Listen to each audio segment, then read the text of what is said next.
Hey everyone, welcome back to my channel. I'm Celestial Tree. I'm an astrologer and intuitive reader. And today we are going to be chatting about the astrology of 2026.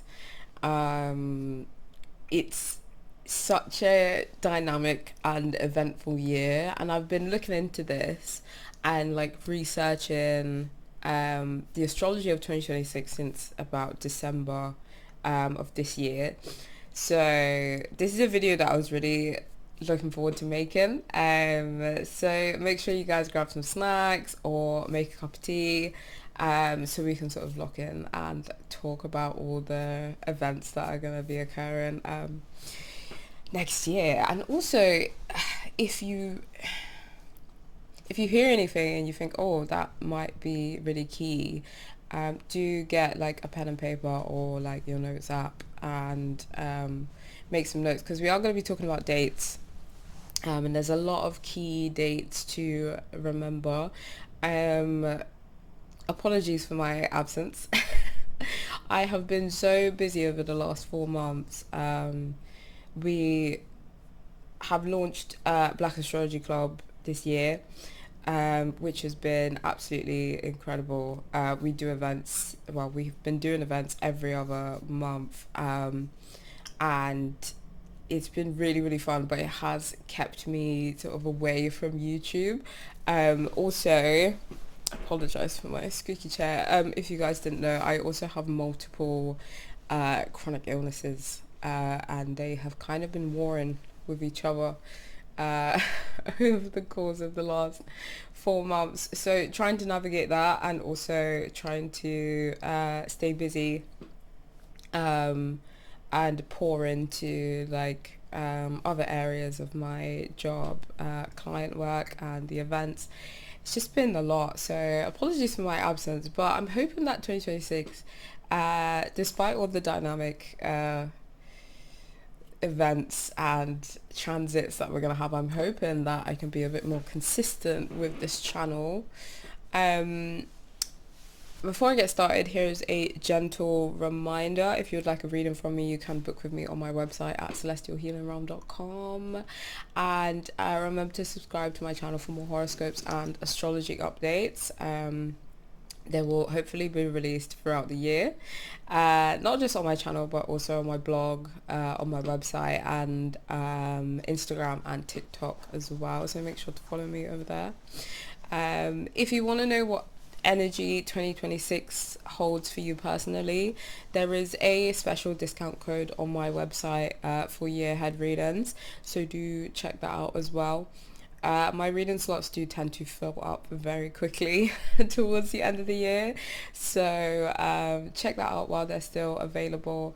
And also to make sure that you guys like and share this video with anybody who wants a full breakdown of the year ahead, and let me know in the comments if you guys want me to do a full deep dive video into any of the transits that I do mention in this video. I might split this video into two parts. So this is part one. If I do split it into two parts, this is part one. So yeah, the astrology of 2026 is very, very, very, very, very interesting. It almost feels like both 2025 and 2026 are kind of like the movie trailer to, or the prologue to like the second half of the decade, and beyond the second half of the decade that we're in. I think the second half of this decade, so 2025 to 2030, will look very different to the first half of this decade, 2020 to 2025, both collectively and individually as well. It is that new beginning that everybody has been feeling building up over the years. There's been so many changes, and the wrapping up of like so many chapters and themes over the last few years, and now in 2026, we're moving towards a whole new stage of kind of what it means to be a human on Earth, the human experience. It's a new stage of collective endeavors, and it's a massive shift in our collective focus and also individually. It's a new stage of our personal lives, so where our focus and where our energy and our resources will be put towards. I think by spring 2026 we will see and feel the beginning stages of a new era. Like all the major slow moving planets like Uranus, Pluto, Neptune, and Saturn will have all moved signs, which is crazy.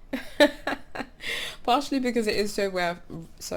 Partially because it is so rare for all of these big slow moving planets, the major players in astrology, to be moving signs so close together, but also because they are moving from those receptive and intuitive water and earth signs to those sort of masculine dynamic fire and air signs, which is so crazy. And it makes me excited to kind of see how these energies will play out, not only for the collective and the wider world, but for my clients, for my colleagues, for my friends, and even for myself, to be honest with you. What is also worth noting is the way that these planets will interact with each other over the course of 2026, and the coming years. We will talk about that more in depth in a moment. But we have a lot of harmonious aspects and interactions between these planets in their new signs that will give us that sort of like fresh new beginning feeling. But there will also be some looming energies kind of in the background, and these forces will be at play at the same time. Yeah, it's a lot, and I can't wait to sort of dive into this with you guys. Before we jump into it, let me just give you the main transits of the year that we're going to be talking about in this video.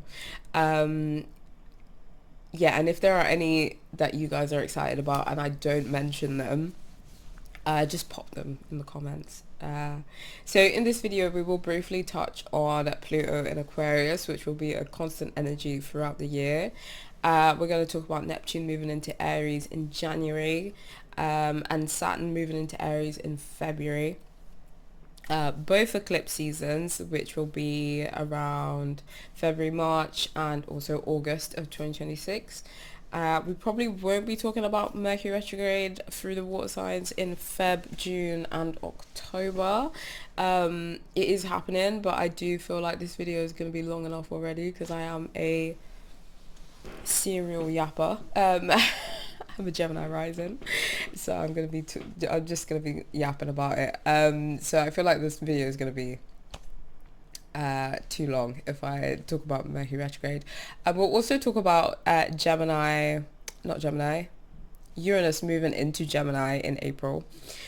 Jupiter going into Leo at the end of June, which I'm really, really excited about. And also the lunar nodes changing from Pisces and Virgo to Leo and Aquarius in August.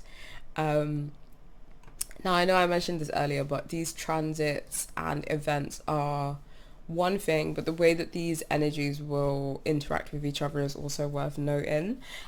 We have massive shifts and new beginnings in terms of our collective focus and the energy from those slow moving planets changing signs, but also those heavy hitters will be interacting with each other in different ways to create some really, in my opinion, like fascinating and dynamic astrological weather, which is always fun. Not always, but most of the time it's fun. We have the infamous Saturn-Neptune conjunction in Aries, right at the 0 degree mark, at the very, very beginning of the zodiac, around the 20th of Feb. And it kind of signifies a new launch, a launch of like a new era. These planets have been very close together for a while. Kind of dancing together between Pisces and Aries, giving us a little bit of a taster for that new beginning energy. Both of these planets merging their very different energies. They're kind of opposites in many ways. Saturn represents those hard limitations, boundaries, discipline, and practicality, whereas Neptune is very dreamy. It's all about the dissolving of boundaries, the metaphysical part of the human experience, the multi-dimensionality of existence.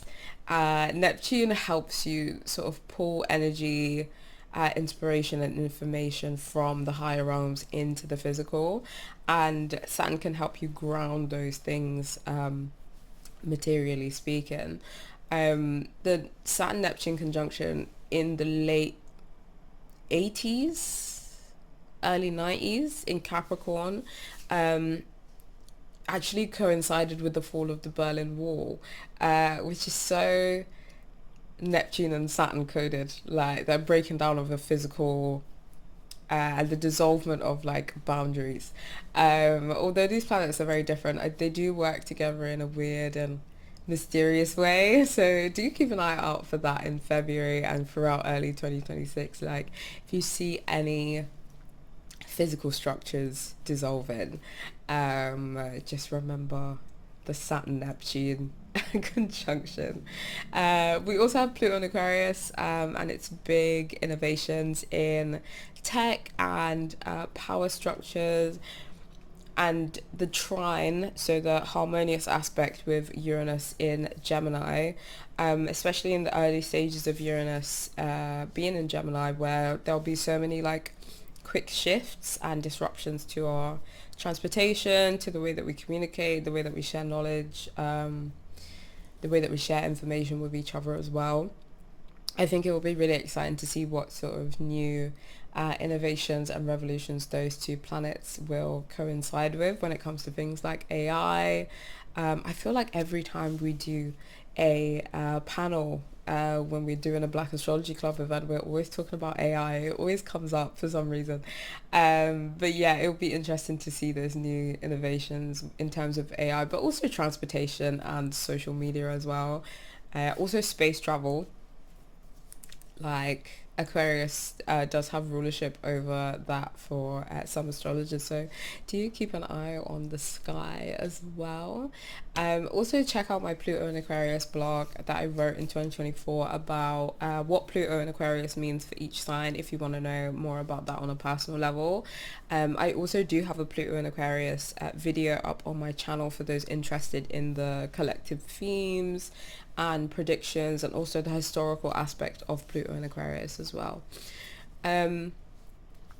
What's also really fascinating is the fact that Saturn over in Aries will sextile both Uranus in Gemini and Pluto in Aquarius, giving us some much needed structure and stability in the face of all those global changes and innovations. And I feel like that connection with Saturn, Uranus and Pluto will probably be felt way beyond 2026, in my opinion. When Jupiter moves through Leo, though, it will oppose Pluto in Aquarius in the early stages of its transit. And that's what I meant by other energies and other tensions kind of looming in the background. It adds kind of like a tense dynamic and a bit of drama to the harmonious aspects and the harmonious astrological weather that we will have with the other big planets. I've also seen other astrologers talk about this as well, how it's kind of like this pull between Jupiter and Leo, wanting to kind of expand our creativity, our leadership, and those Leo qualities like self-expression on an individual level, whereas Pluto and Aquarius is all about the collective and transforming the bigger picture for the betterment of everyone else, especially when it comes to things like systems of power and the structures that we adhere to in society. So it's personal endeavors. This is down here because Jupiter and Leo will be down here. And our willpower versus collective evolution and consideration of the wider picture.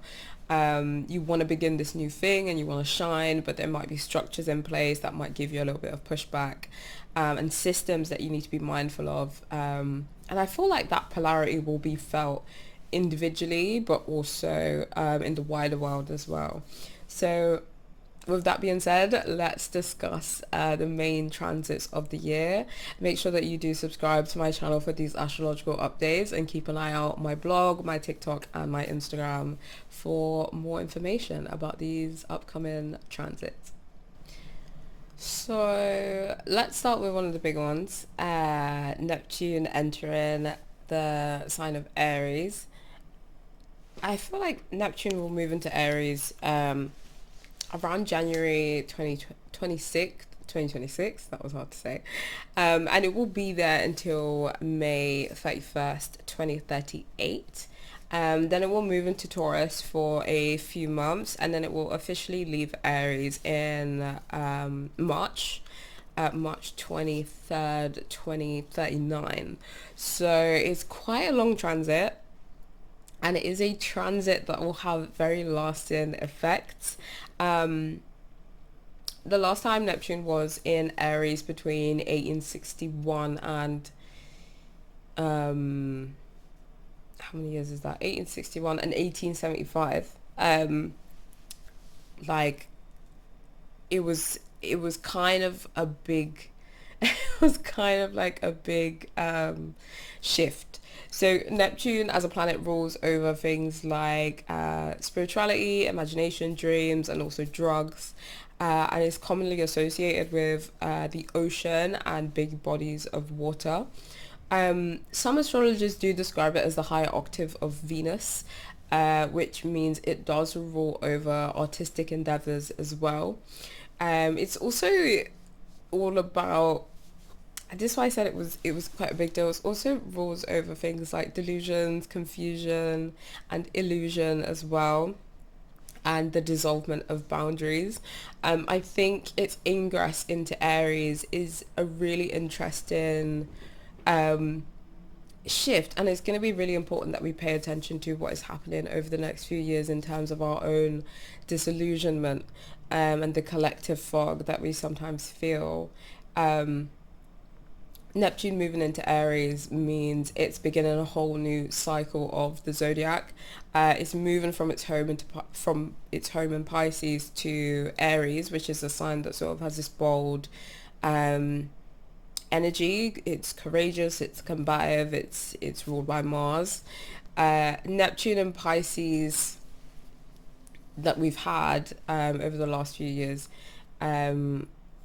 saw a rise in and a return to spirituality, including a dose of spiritual and religious psychosis that gripped quite a lot of people, a rise in interest in astrology and tarot and metaphysics as a whole. Neptune and Pisces also saw this push towards making sure that the voices of the marginalized were heard. As we know, Pisces does rule over those kinds of groups. The rights and the misfortunes of various groups have been really highlighted. Like I said, the more dark expressions of Neptune and Pisces have also been felt. So things like misinformation, hoaxes, mass delusions, and deception have also been really present as well. Substance abuse has I hope I'm allowed to say that on YouTube. That's also been really rampant in a lot of communities as well. We also had a pandemic.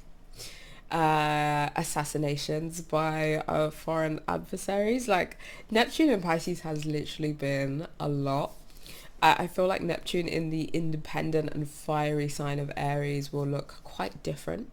On the one hand, there might be this really big push towards identity, independence, both individually and on a national level as well, which if you live in the UK, you already know how that's gone. I shouldn't laugh, it's not funny. But identity is a key one here, because with Neptune, because of the nature of Neptune, it might be quite a struggle to identify ourselves, and we might feel quite disillusioned with the labels that we place on ourselves and the labels that society places on us as well. Neptune in Aries, though, is also kind of like this spiritual warrior energy. So it could be that a lot of spiritualists begin using their practices to, and their skill set as well, to really benefit humanity, especially when it comes to people who are less fortunate. It's also a time of heightened inspiration as well, specifically when it comes to taking action, promoting our beliefs and our ideas. There could be some really radical and trailblazing changes and innovation to things like philosophy, spiritual ideas and beliefs. Another really interesting aspect of Neptune in Aries could be this dissolvement of traditional areas, traditional like ideas of things like gender and sex and masculinity and femininity. It's very likely that we might have this change and this breaking down of traditional gender norms and this push towards more fluidity when it comes to what people think each other should be doing based on their gender or how they identify. This could, though, result in a little bit of a crisis when it comes to, which we've kind of already seen build in, this crisis of sort of masculinity and how it's expressed. If you live in the UK, then you probably have heard of the show Adolescence. They spoke about it in Parliament. It was really, really, really profound series. And we've already seen an uptick in kind of like violence towards women and girls. And it's a very convoluted and it's a very complex subject, but it's worth keeping an eye on, I feel like, during this particular transit. I did say Neptune is commonly associated with big bodies of water, the oceans. I think this is also something that we should be keeping an eye on as well. Things like sea level rises and the disappearing of glaciers, as well as the weakening of ecosystems that exist within water, and reliable water sources as well, is something that could definitely happen during this transit. Another thing I did want to mention actually is Neptune's association with escapism and disillusionment with reality. If we pair that, just let me land. If we pair that with the rise of AI and virtual reality, this could kind of look dangerous for a lot of people, especially as those things become a lot more accessible and a lot more affordable. There could be this detachment and sort of isolation from the outside world and from real life, and I feel like things like AI and VR will definitely become more accessible with that Uranus and Gemini transit being present as well.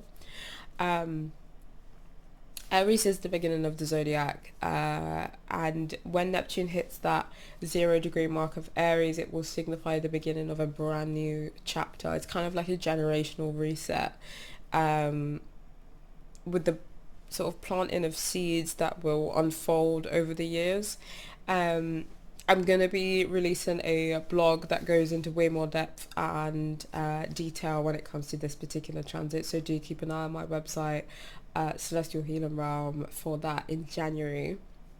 How Neptune's transit through Aries will look for you will determine on your individual birth chart. So if you want to know more, I do offer Neptune readings on my website that go into all of that as well.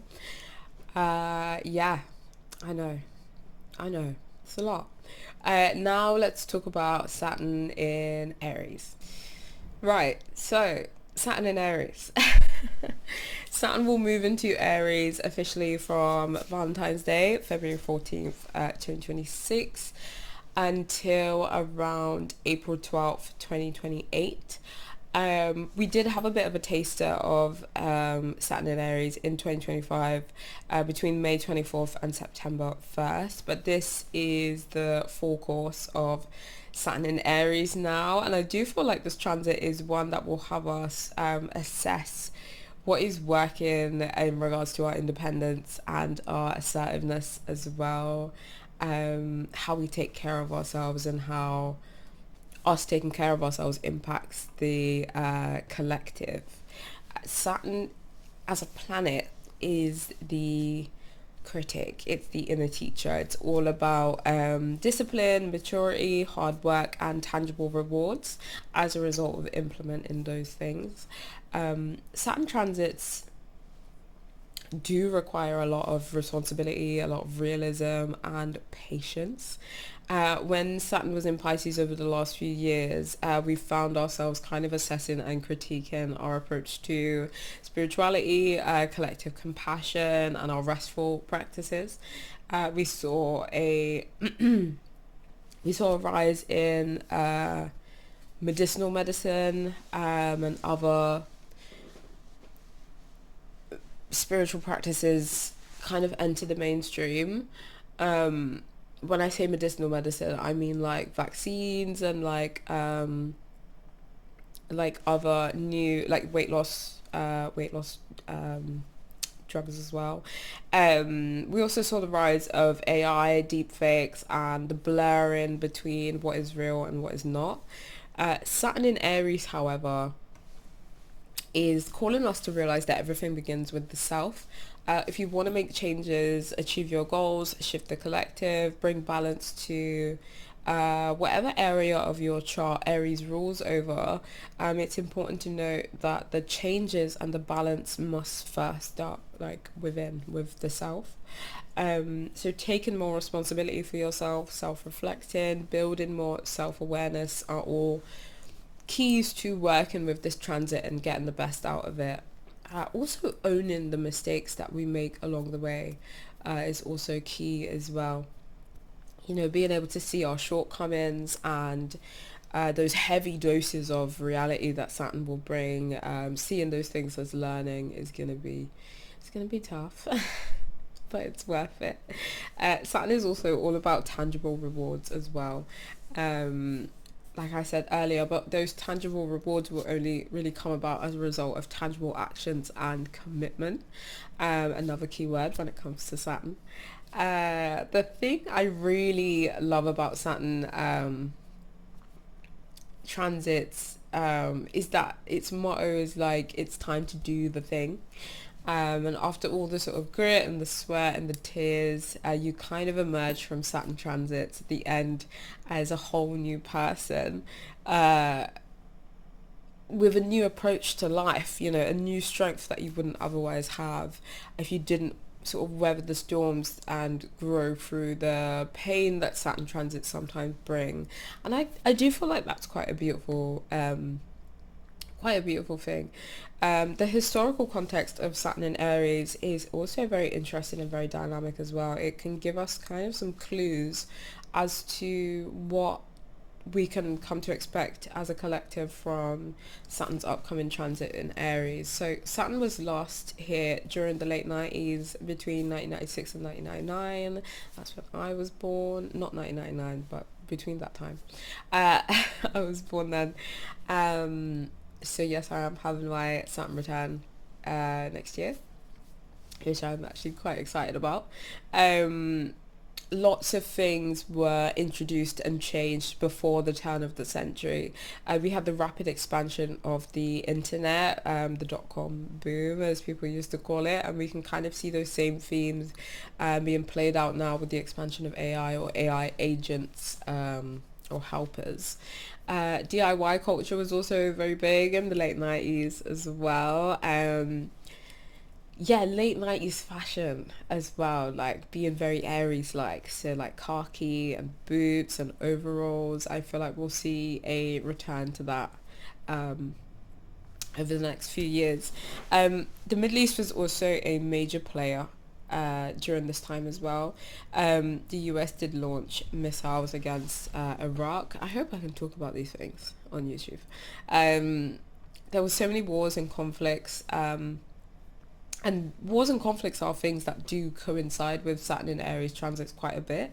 We also had the Troubles here in the UK, and with the IRA, even though peace talks happened and the Good Friday Agreement was signed in 1998, it just goes to show that even through conflict, you know how Aries is ruled by Mars, even though conflict can be a main aspect of this transit, peace can also be achieved by Saturn's influence sort of bringing a discipline and maturity to that sort of abrasive, combative, Martian, Aries energy. The other thing I really want to talk about is I hope this is going to be okay. If my video gets flagged, guys, then so be it. But I think it's important to mention the Heaven's Gate cult. If you are uncomfortable with cults and stuff, you can kind of skip this bit. Heaven's Gate cult was very prominent in the 90s. I'm not going to go into too much detail, but in the year I was born, 1997, a lot happened with that. I think it's worth mentioning. So just keep an eye out on Aries is to do with leadership, and cults cannot function without charismatic leaders. So just keep an eye out for people who are kind of seemingly in that box. The UK also handed back sovereignty to Hong Kong as well, and the New Zealand government also paid compensation to the indigenous Maori people for their loss of land and suffering, which goes back to those themes of independence that we see with Saturn and Aries. I think on an individual level, when it comes to what we can expect, we might have some frustrations pursuing our individual goals. We may be uncomfortable with big shows of individuality, tooting our own horns. We might find those things a bit weird and a bit cringy. We might let go of plans that are not realistic or doable. What I would say is careful not to let go of plans or give up on things out of fear, and fear of competition specifically. Saturn in Aries calls us to be brave and take action, and also not bow out in the face of competition. Like, we have to show up and we have to compete and we have to do. Also be aware of burnout as well. That's a very strong theme with Saturn in Aries. Try not to take on too many things at once, especially when it comes to things like self-development and routines. Saturn might remind you of like blockages and delays when it comes to our missions to improve the self. But in saying that, to be fair, those blockages do serve as a reminder to value things like patience, and remind ourselves that anything good and worth building does take time to build. So try to see the small bits of progress as a win as well. On a more collective level, leadership is a very strong theme. This transit could embolden leaders who rule through things like bullying and authoritarianism, and these leaders could be throughout the globe, not just here in the West, but this transit may also seek to take down and topple some of these leaders as well. So that's quite interesting. Speaking of leadership, like I said before, we could see the rise of cults. I know it feels like it might be a more Saturn in Pisces kind of thing, but like I said, cults do need a charismatic leader, and those types of people could be very prominent, very vocal during this transit. Unfortunately, I do feel like there might be more conflict in some of these areas of the world. There's no one area that comes to mind. I just feel like in my mind's eye, it's just like mini fires, just mini fires, like in different parts of the world. But I also feel like peace will be a focus for the collective during this transit as well. So that's really good, because as soon as those fires kind of come up, it feels like some of them get extinguished, but some of them are sort of left to build. Anyway, that's just my intuition. I do also think 90s fashion will make a return as well. So if you're into 90s fashion, then that's fantastic for you.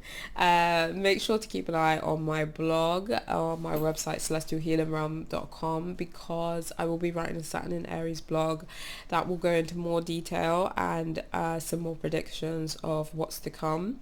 If you want to know how Saturn in Aries coincides with your personal birth chart, do book a year ahead reading, which will go into detail about the upcoming transits, including Saturn in Aries, and what they mean for you on a personal level. Now, I'm conscious of the time, so I think I'm gonna wrap up this video. I think in the next video we will go into Jupiter and Leo, the lunar nodes, and Uranus and Gemini as well. So yeah, stay tuned for part 2. That is all for today, guys. Remember to like this video and subscribe to this YouTube channel. I promise I'm going to try and be more consistent. Saturn in Aries. Make sure you're subscribing for more horoscopes and astrology updates. Book a reading with me if you want to know how you can make the most of the year ahead and how you can use the transits and energies to your advantage. Also follow me on TikTok and Instagram. They're both linked in the description box below, and leave a comment about some of the transits that we spoke about today and what transits you are looking forward to. Happy healing, everyone.